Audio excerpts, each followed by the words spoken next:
一天，牧师陪你读圣经。今日是11月29。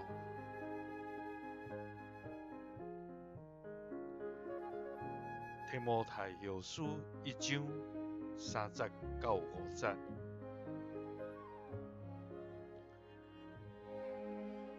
我感谢我甲列祖同款，用清气的良心敬拜的上帝。我每日祈祷的时，少念你无煞。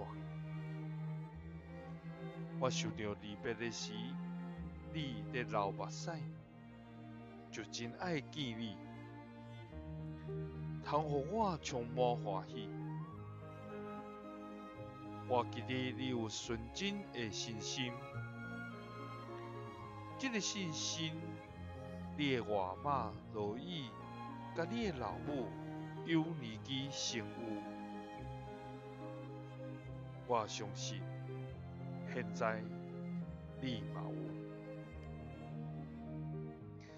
保罗对提摩太的勉励，就是要用清气的良心来敬拜上帝。保罗每日也伫祈祷中间少念提摩太，伊也记得提摩太有纯真的信心。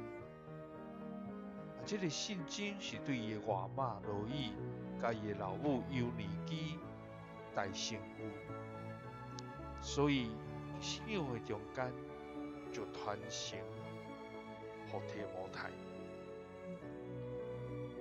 伫咱每一个人，咱的生命、咱的生活，咱是不是有亲像提摩太有纯真的信仰？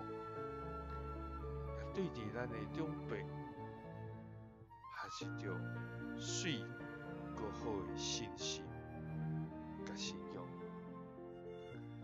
叫做帮助咱，互咱每一天拢来去了解主，用信心来跑走头前的路程。